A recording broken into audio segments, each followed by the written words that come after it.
dan tidak ada seorang pun di antara kamu yang tidak mendatanginya dalam kurung neraka. Hal itu bagi Robmu adalah sesuatu ketentuan yang telah ditetapkan.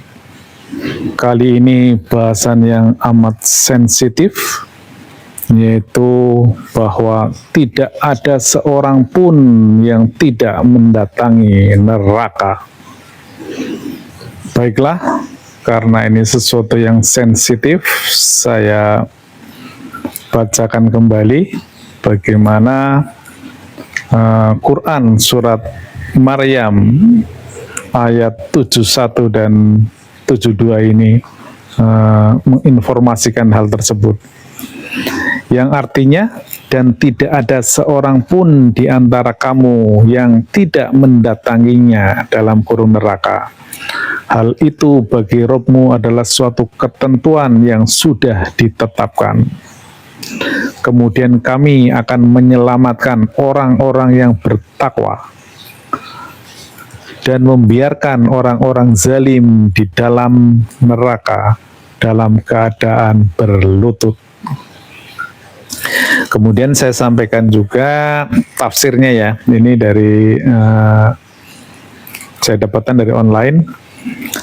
Ayat ini merupakan kabar berita dari Allah kepada seluruh makhluk, baik orang-orang yang soleh maupun durhaka, mukmin maupun kafir.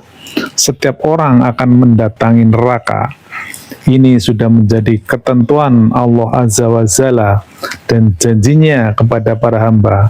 Tidak ada keraguan tentang terjadinya peristiwa itu. Yang perlu diketahui, ulama ahli tafsir berbeda pendapat mengenai pengertian al-wuruj atau mendatangi neraka. Sebagian ulama menyatakan maksudnya neraka dihadirkan di hadapan segenap makhluk. Itu biasalah, saya kira semua kita ya inginnya selamat itu, jadi memudah-mudahkan penafsiran itu. Tapi ya sah-sah saja, namanya juga penafsiran. Kami dari Majelis Zikir Tarekat Naqsabandiyah Kholidain Nusantara, kami adalah sebuah tarekat arwahi, sehingga kami melakukan eksplorasi dari sisi ruhaniyahnya. Kami juga dalam rangka untuk khulu fisil mikafah. Jadi kami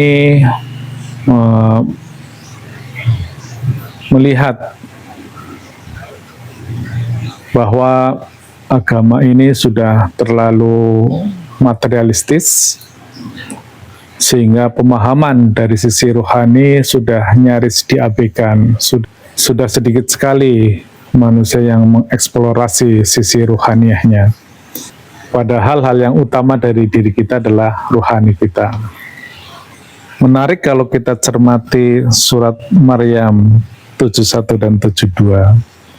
Tidak ada seorang pun yang mendatangi neraka, atau bahasa lainnya lebih ekstrimnya, tak seorang pun yang tidak tersentuh panasnya api neraka. Tidak seorang pun yang terbebas dari api neraka. Kurang lebih seperti itu.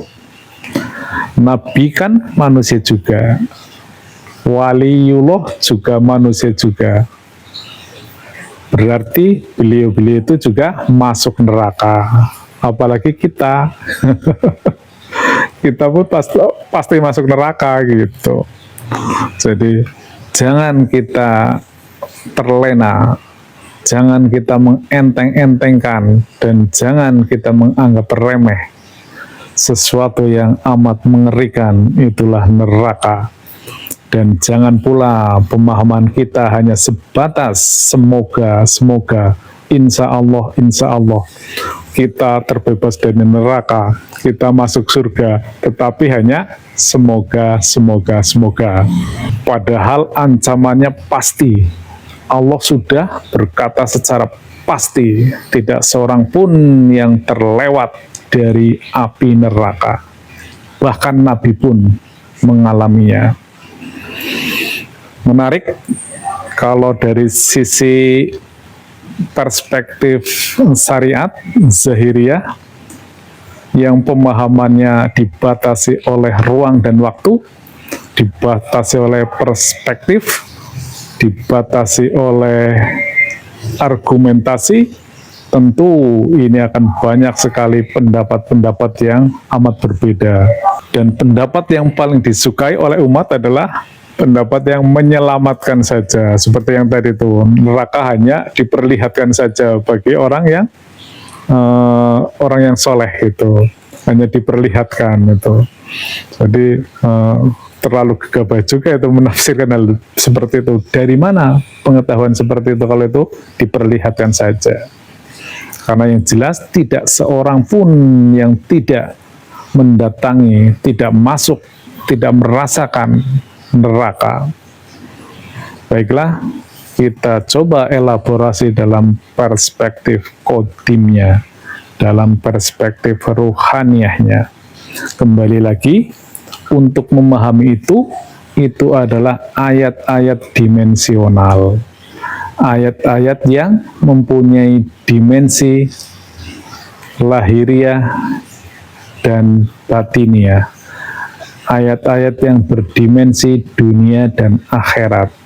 Ayat-ayat yang berdimensi alam baharu dan alam qadim, yang mana kita sudah menjelaskan berkali-kali bahwa semesta ini adalah berjalan secara paralel, multiverse. Dunia dan akhirat ini berjalan secara bersamaan. Orang yang telah terbuka ruhaniyahnya, maka dia akan menyelesaikan urusan akhiratnya saat di dunia ini, saat sekarang ini. Jadi jangankan neraka, siksa kubur, barzah, padang mahsyar, itu pun diselesaikan di dunia ini. Itulah yang dimaksud dari hal tersebut. Makanya nabi-nabi pun tidak terlepas dari neraka.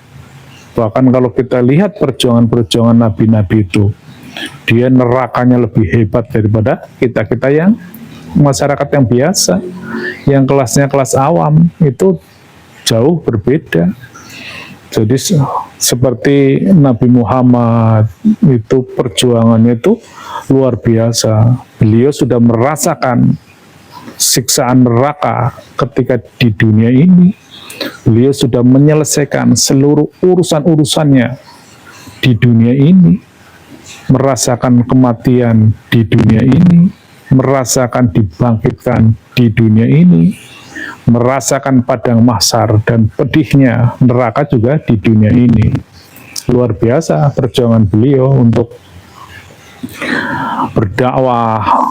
Beliau sampai dilempari oleh penduduk Taif, kemudian beliau sering dilempari, diludahi oleh masyarakat suku Quraisy, dan banyak sekali lah yang mungkin tidak bisa kita ceritakan amat banyaknya.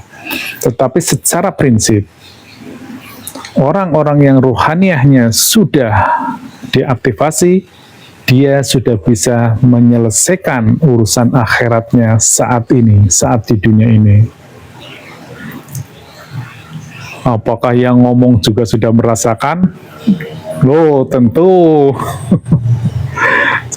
Sedikit saya sampaikan bahwa kami di Tarekat Naksabandia Kholidiyah Nusantara, tarekat kami adalah tarekat arwahi. Jadi kapan ketika diri kita ini dimatikan, yaitu pada saat kita berbaiat. Secara singkatnya dapat kami sampaikan begini. Jadi ketika kita berbaiat itu hakikatnya adalah kita itu dimatikan naluriah kita, dimatikan keinginan-keinginan kita, hasrat-hasrat kita, kemudian dibangkitkan ruhaniyah kita yang telah terhijab selama ini. Itulah makna dari kita berbaiat.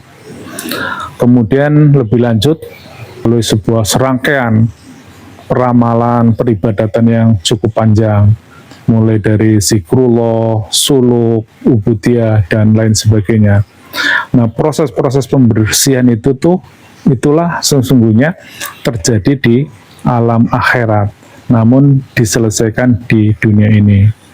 Jadi sekedar berbagi pengalaman ketika saya dulu di baiat itu benar-benar serasa di alam barzah itu. Di alam itu kita tidak punya pemahaman apapun, jadi tidak bisa diceritakan, tetapi yang jelas penderitaannya, kalau saya pribadi itu luar biasa itu ketika di baiat, walaupun hanya dari jam 12 malam sampai subuh gitu. Jadi ketika subuh kita dibangunkan, itu tanda itu sudah selesai. Kemudian ketika kita bersuluk, kita juga merasakan serasa di neraka.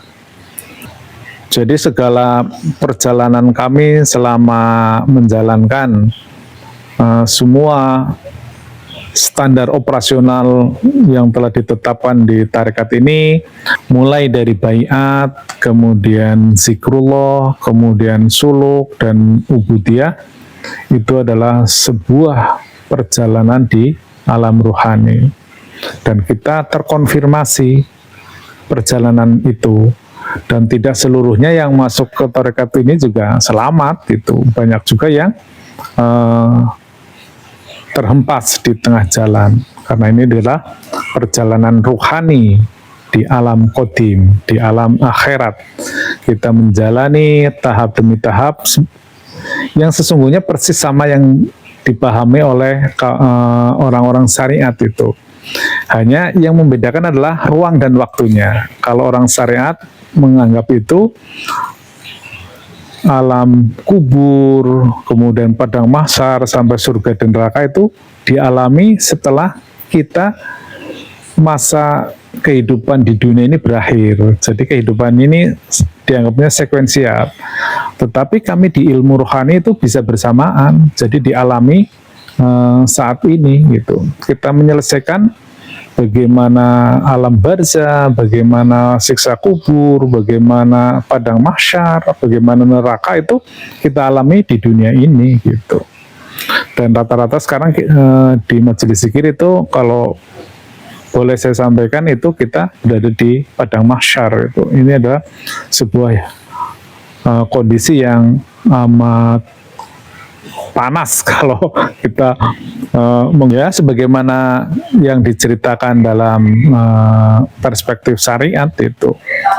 Namun konversinya lebih rendah itu. Makanya dalam kesempatan ini juga kami menghimbau kepada seluruhnya bahwa menyelesaikan urusan akhirat ketika di dunia itu jauh lebih ringan, karena konversinya itu konversi rendah. Berbeda di alam qadim, konversinya konversi tinggi, dan kita sudah tidak ada yang membimbing di sana itu.